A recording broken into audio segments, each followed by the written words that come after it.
The good member from the 25th, Representative Keaton. Thank you, Madam Speaker. I move 1320 for adoption. It has been moved and seconded that Amendment 1320 be adopted. Remarks, Representative Keaton.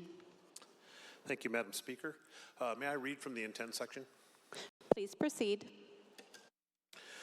This amendment adds to the intent section that the legislature finds that more than 20 years ago, the Washington legislature enacted the Becca Bill in response to the tragic death of a 12-year-old, Becca Hedman, whose chronic truancy and running away from home contributed to her murder. The law was intended to unite schools, courts, communities, and families to address barriers to school attendance and ensure the safety and well-being of youth. The legislature acknowledges that this purpose remains vital today. The legislature finds that chronic absenteeism is closely linked to negative educational outcomes, including lower reading proficiency and reduced graduation rates. The legislature also finds that students who miss 10% or more of school year for any reason are significantly less likely to read at grade level or complete high school. The legislature acknowledges that these consequences fall most heavily on Washington's most vulnerable students.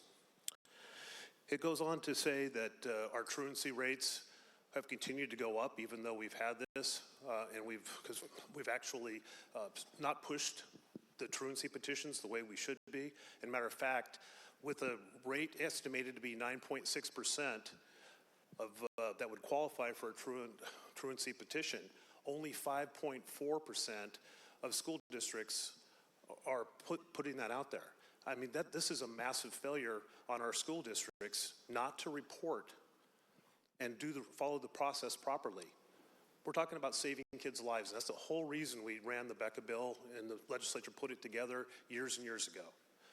We need to make sure that we take care of these kids so they don't fall through the cracks. It's too important not to do this. The other part of the intent section talks about keeping the funding required for those truancy petitions to go through so that we can make sure that the superior courts have what they need to be able to make the process work so we can save lives. Vote yes.